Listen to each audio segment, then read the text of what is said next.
할렐루야. 오늘 어린이 청소년 주일입니다.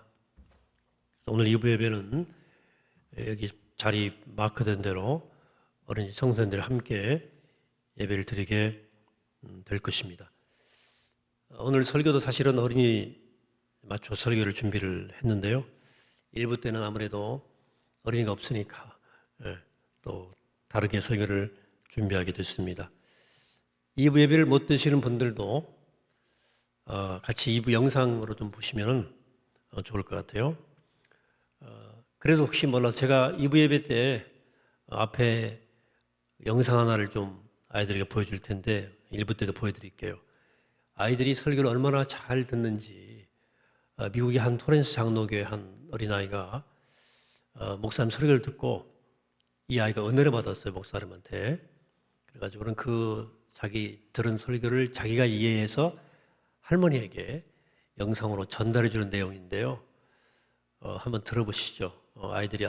내가 비디오에서 봤는데 김우주 목사님이 이랬어.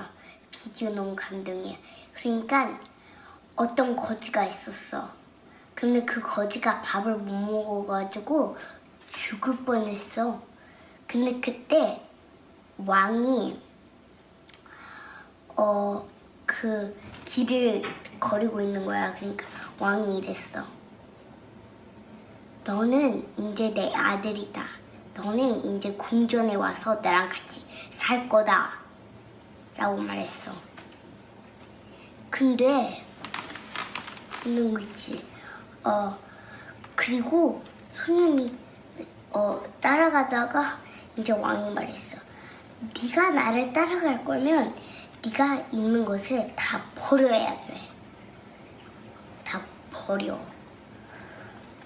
왜냐면 그래서 소녀는 자기 물건들을 바라봤어. 먼저 깡통.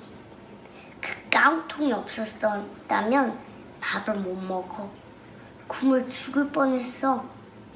그 다음에 이제 담요를 봤어.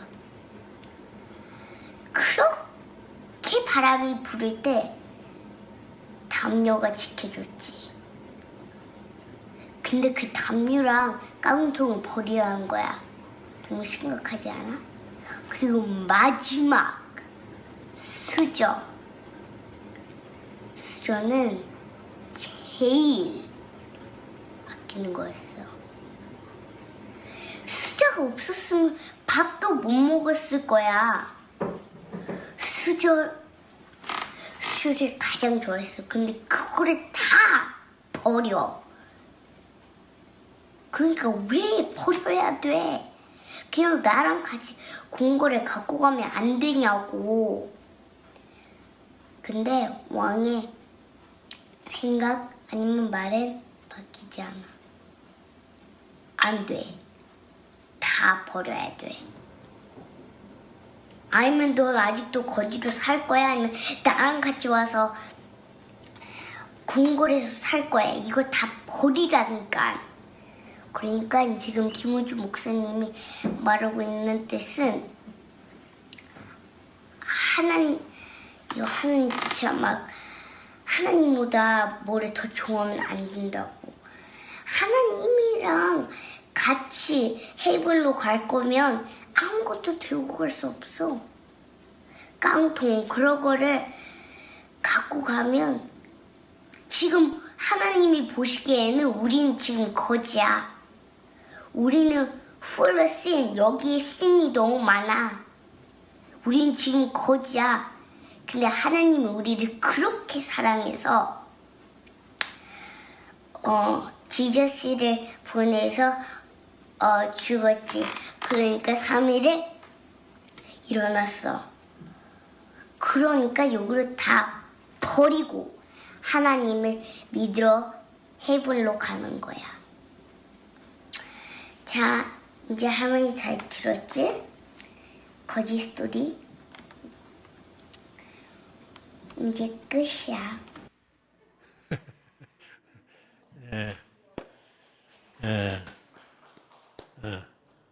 훌륭한 한 편의 설교입니다. 아이들이 아이가 아닌 거죠. 얼마나 설교를 잘 듣고 무슨 내용인지 아시겠죠? 목사 설교가 이렇게 할머니를 전도하는 아이였습니다. 아동 심리학자들에 따르면 아이들은 9번 칭찬받고 1번 야단 맞아도 그 1번 야단 맞은 경험에 의해서 더 큰 영향을 받는다고 그럽니다. 야단 맞을 때 아이들의 마음속 깊이 새겨지는 생각이 있습니다. 그것은 나는 문제가 있구나. 나는 괜찮은 아이가 아니로구나 하는 생각이 들어옵니다.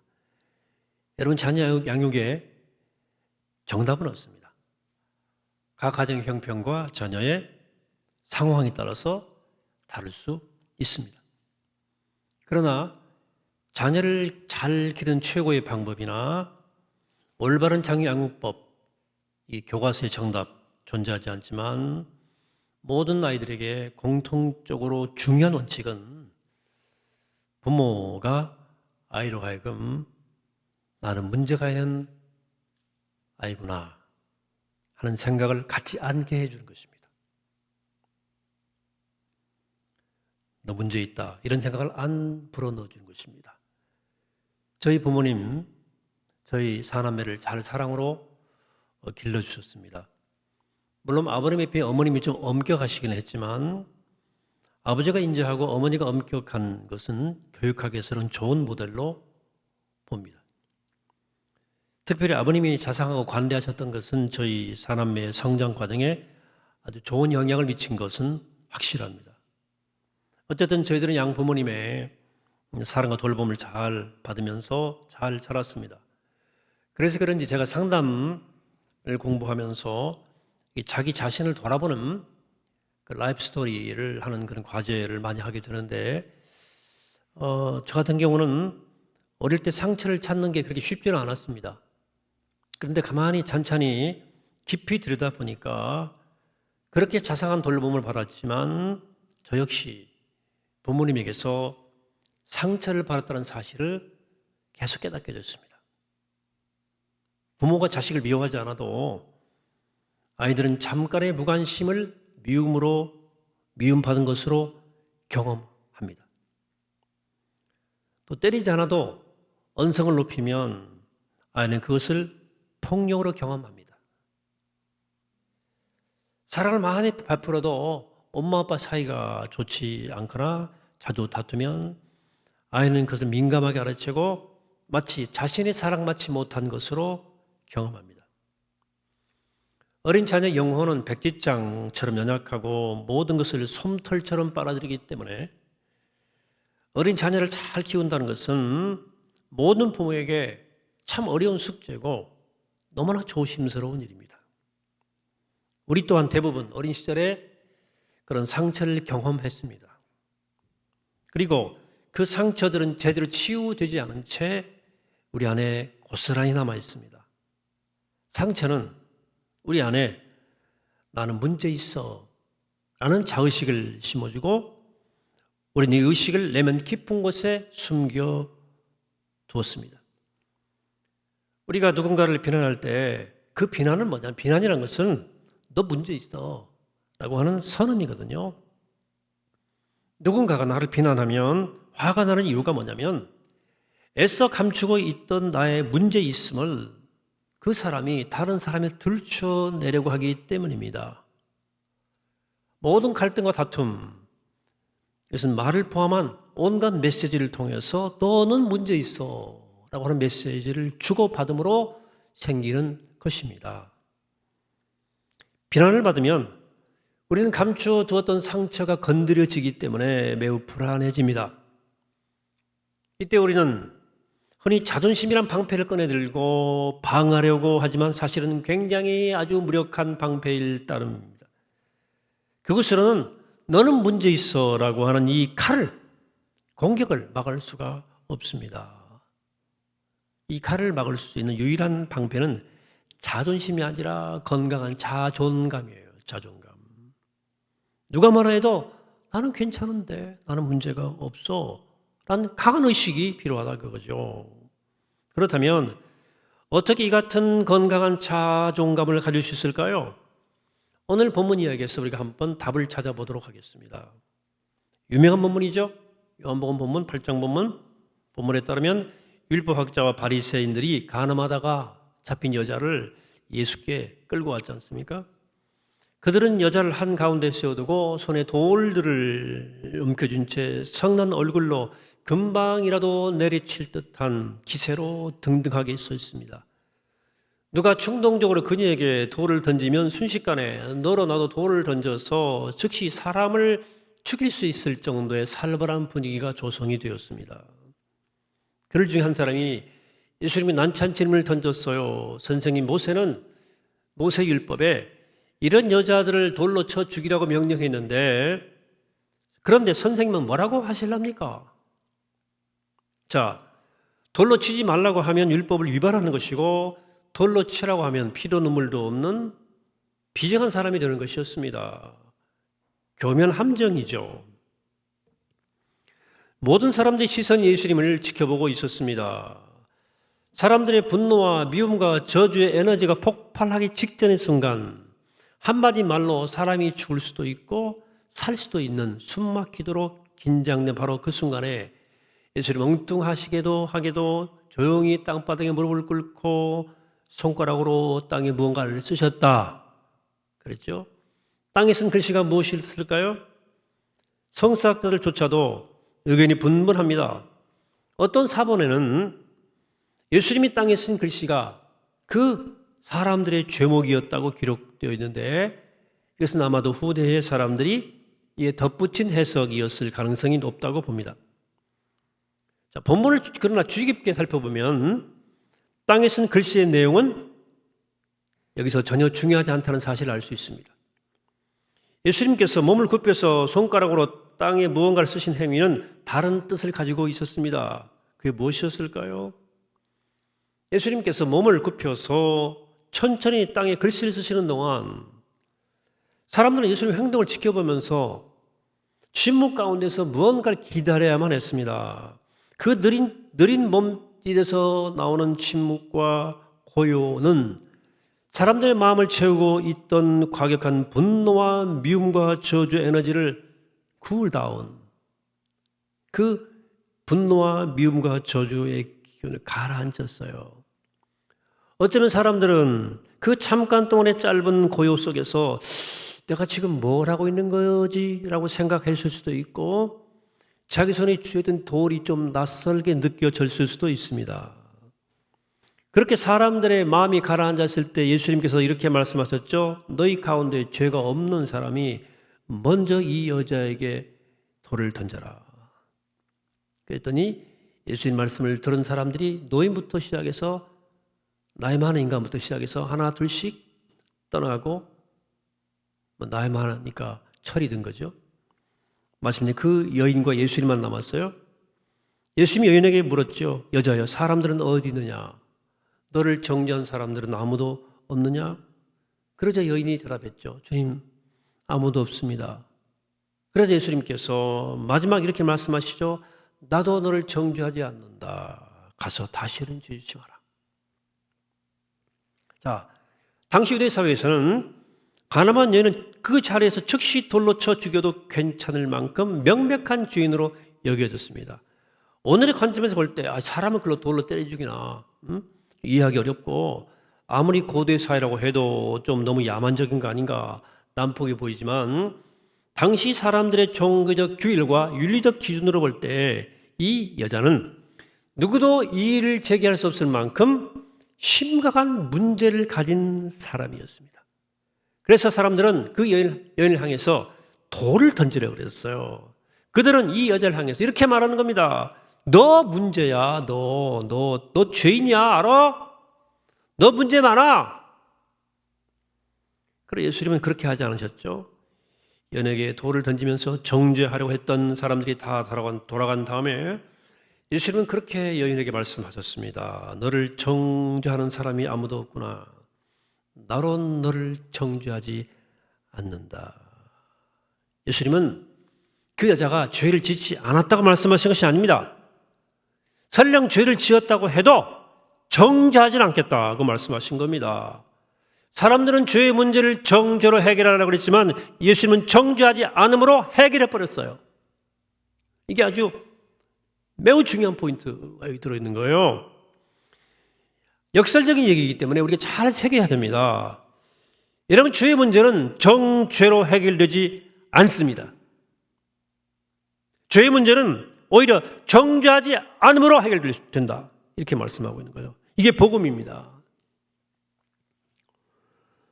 저런 사랑과 용서의 종교인 기독교가 그토록 자주 다른 사람을 판단하고 정죄하는 종교가 되었는지 정말 알 수 없어요. 제가 이번에 소개한 책 놀라운 하나님의 은혜가 그런 문제 제기를 하는 거예요.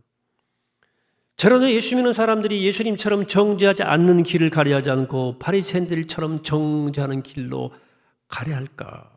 원인이 무엇일까?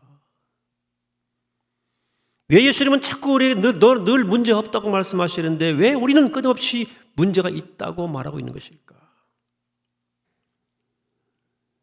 우리 어린 시절의 상처를 통해서 나는 문제가 있어. 나는 은밀한 자아식을 품고 자랍니다. 성인 된 다음에는 우리가 경험하는 모든 일을 통해서 우리는 다시금 나는 문제가 역시 있다는 상처를 재확인해 가는 경험을 이어가는 게 성장 과정이에요. 직장생활을 하면서 무슨 사업을 하면서 애를 키우면서 성격 다른 배우자와 살면서 인생이 뜻대로 되지 않음을 경험하면서 오랜 꿈이 숲으로 돌아가는 경험을 하면서 우린 나는 문제가 있구나 한 것을 확인하고 또 확인합니다. 우리 누구는 다 그랬어. 사실은 이 내면 깊은 곳에서 너는 괜찮아 라는 말에 목말라 있다는 것입니다. 여러분, 술이나 마약이나 또 불륜이나 어떤 그 도박의 공통점이 있어요. 그것은 너는 문제가 있어 라고 하는 의식을 잠시 약화시켜준다는 거예요. 그리고 너는 괜찮다고 하는 가짜 의식을 막 키워준다는 점입니다. 페이크죠. 페이크. 속임수죠. 잠깐 동안 우리를 만족시켜주죠. 우리는 너는 괜찮다는 진짜 선언을 들 필요가 있어요. 오랫동안 감추어두었던 상처를 전부 다 씻어내고 내 모습 그대로 아름답고 나는 내 모습 그대로 괜찮다는 절대적 선언, 우리에게 필요하다는 것입니다. 따라서 오늘 본문에서 예수님이 여인에게 했던 이 말씀, 여인이 아닌 바로 나에게 하시는 말씀으로 듣게 되기를 축복합니다. 너를 정죄한 사람이 아무도 없다. 나도 너를 정죄하지 않는다. 이게 무슨 뜻입니까? 너 문제 없다. 너 괜찮아. 한 말씀입니다. 그러므로 사랑하는 여러분, 부디 어릴 적부터 갖게 된 상처를 떠나보내시고 예수님의 이 구원의 말씀을, 생명의 말씀을 가슴 깊이 간직하시기를 바랍니다. 여러분 가장 고통스럽게 정죄하는 사람이 누군지 아십니까? 여러분 자신이에요. 나예요, 나. 내가 나를 정죄하고 있는 거예요. 여러분, 부디 여러분 자신을 용납하시기 바랍니다. 여러분 문제 없습니다. 여러분 정말로 괜찮습니다. 예수 믿는다는 것은 너는 괜찮아, 너 문제 아니야 라는 예수님 말씀을 날마다 듣는 거예요. 또 예수 믿는다는 것은 거기서 더 나아가서 우리가 만나는 사람들 향해서 너는 괜찮아, 너 문제 아니야 라고 말해 주는 것입니다. 이것은 우리에게 문제가, 죄가 없다는 말이 아닙니다. 문제가 있더라도, 죄가 있더라도 괜찮다 하는 말이에요. 이게 복음이에요. 그러므로 사랑하는 여러분, 제가 오늘 여러분들 자녀들을 양육하는 믿음 안에서 기르는 방법 하나 알려드릴게요. 여러분 자녀에게 말로, 몸으로, 마음으로 괜찮다고 말해주시기 바랍니다. 너는 괜찮다고 끝없이 말해주셔야 됩니다. 그러면 돼요. 여러분 가정의 평화를 위해서 평화를 주는 방법 가르쳐 드릴까요? 이렇게 말해주는 겁니다. 여보 괜찮아. 당신 괜찮아. 이렇게 말해주는 것입니다. 괜찮아요. 문제 많네. 이렇게 말하지 말고 나가서 내가 만나는 사람들, 내가 접하는 낯선 사람, 또 가까운 이웃들 향해서도 괜찮다고 말해주는 거예요. 자꾸 지적질하지 마세요. 괜찮아, 당신. 괜찮아. 이 괜찮다는 말은 단순히 너그러운 말이 아니고 그리스도의 복음의 핵심이에요. 복음이라니까요. 이방인도 괜찮고 유대인도 괜찮다. 주인도 괜찮고 여자도 괜찮다 하는 거 아닙니까? 고아도 괜찮고 과부도 괜찮고 병자도 괜찮고 죄인도 괜찮다. 다 괜찮아. 복음은 그런 거예요. 복음은 나도 괜찮고 너도 괜찮다. 이렇게 괜찮다고 말하면 우리는 정말 괜찮은 존재로 자라갑니다. 존재가 변화돼요. 괜찮다는 그 넉넉한 울타리 안에서 우리 자녀가 건강하게 회복되고 건강하게 자라가는 거예요. 자꾸 문제 있다고 말하니까 문제는 인간이 되어버리는 거지. 여러분 괜찮다는 그 넉넉한 울타리 안에서 공동체는 든든히 서가는 거예요.